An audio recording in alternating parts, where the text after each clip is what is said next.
Good morning, boys and girls. Happy Wednesday. Oh my goodness, today is our very last day of arrays. So I am so excited to end in such a way that we are getting ready for third grade. Oh my goodness. Second graders, you have worked so hard, and I am so proud of you. So let's get started. We are on session 3. We are going to refine adding using array. So refine means you're going to continue to use those strategies and figuring out how to use arrays and equations. So our learning target for today is we're going to continue to use addition to find the total number of objects in arrays. So we're going to keep looking at rows and columns. So here we go. If you need your book, go get it right now and make sure you pause the video. All right, our start problem. Let's get our brain ready. So here's our start problem. How many objects are in each array? So I have this array with rectangles and I have this array with triangles.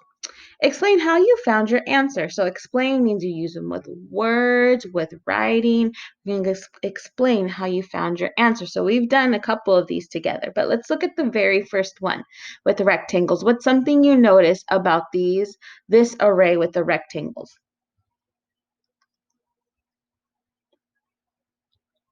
Yeah, if you said there are 4 objects in each row, so here's a row. Remember, rows go across 1, 2, 3, 4. There's 4 rows, but there's also 4 objects in each row. What's something else you notice? Oh, wrong one. Well, I see in this columns go up and down, 1, 2, 3, 4. So it's also 4. Okay, so right now I want you to pause the video and figure out how many objects are in this array and explain how you know. Make sure to pause the video. Okay, keep that in your brain. I'm going to go down to the second one, and I'm going to look at what do I notice about this array. Well, I noticed that there are 3 objects in the column. Columns go up and down. And I also noticed that there's 1, 2, 3, 4, 5 objects, which are triangles, in this row. Rows go across. So let's go back up here. So if you said, Miss Giannis, I did 4 plus 4 plus 4 plus 4 equals 16, that makes sense for each row. 4 plus 4 plus 4 plus 4.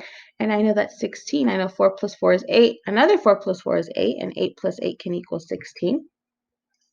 If you said, Miss Giannis, 3 plus 3 plus 3 plus 3 plus 3, because all of these columns, I can also you make equations with columns, I get 15.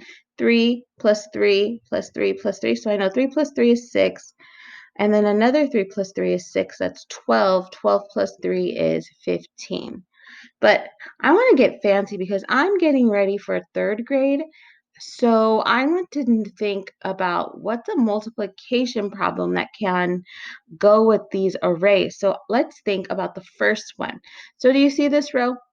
1, 2, 3, 4. And do you see this column? 4. 1, 2, 3, 4. 4 objects in a row, that's the first number, times the number of columns or the number of objects in the column, which is the second number, equals your product. When you multiply, you have a product is 16. And watch, multiplication is a faster way of adding. If I look down here, I want to see the number of objects in my row. Let's see, 1, 2, 3, 4, 5. That's my first number. I want to see the number in my column. 1, 2, 3. That's my second number. And 5 times 3 equals, you are correct, equals 15. 5 times 3 is 15. So I added in a multiplication problem so that you can see how it relates to addition. By next year, some of you call it times. Well, we're referring to multiplication.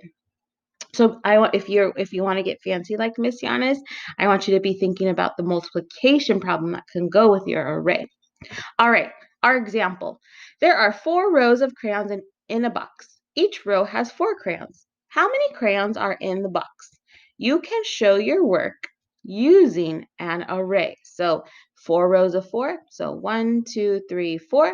There are 4 columns of 4. 1, 2, 3, 4. So here's our array. And here's the addition problem. So there's 4 in a row. Here's 4 in a column. So we have 4 plus 4 because there's 4 equals 8. And another 4 plus 4 equals 8 because we have 4 plus 4 plus 4 plus 4, right, in our rows. And we equals 8 equals 8. So they did a double strategy. 4 plus 4 is 8. And another 4 plus 4 is 8. But we know our double facts. 8 plus 8 is 16. So our solution, or our sum, when we add, we call it sum, is 16. So that's our example for today. So we're going to refine. We're going to take that example and we're going to apply it to these problems coming up. All right, here we go. In a game, players place game pieces in 3 columns. Okay, so this is about game pieces, and there are 3 columns. Okay, each column holds 5 pieces. Okay, so I have 3 columns. Columns go up and down, and they have 5 pieces in those. Okay, how many pieces fill all 3 columns? So I need to find the number of pieces that fit in the columns. Okay, draw an array and write an equation. So you need to draw an array and write an equation as part of your answer. Show your work. Okay, so I thought through the problem, I read the problem, I annotated the problem, and I think that I know what I need to do is draw an array and write an equation. There are 2 different things. So I want you to pause the video, and I would like you to apply the example from above. You can go back in the video and draw that array. So that's 3 columns. Remember, columns go up and down, and each column has 5 pieces. 3, 2, 1. Pause the video.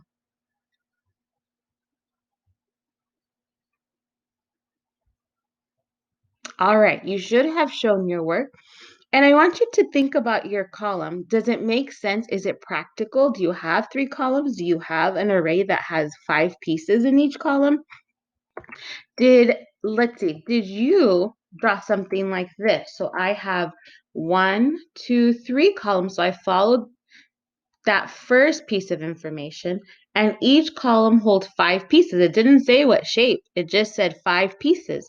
So I drew a rectangle. So 1, 2, 3, 4, 5, 5, and 5. So I have 3 columns, 1, 2, 3, and they each have 5 pieces. 1, 2, 3 columns. Okay. So there's my array. And now my second part is I need to write an equation. So right now, what's an equation that I could write for these columns? So there are 5 pieces in each column.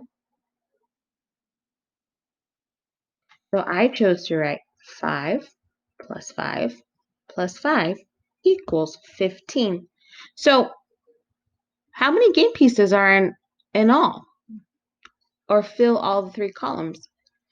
15 pieces, because we chose to draw an array and write an equation. And another strategy that we talked about yesterday is skip counting. So I could just even do 5, 10, 15, because we have learned how to skip count. All right, my friends. Number 2, I annotated. I'm going to read it. You're going to pause the video, and you are going to attempt this problem. Number 2, a package has 2 rows of soup cans. Each row has 3 cans. How many cans of soup are in the package? Draw an array and write an equation as part of your answer. Show your work. So this problem is very similar to the one that we did together. So right now, I'd like you to go back, reread, pause the video, and draw an array and an equation and show your work.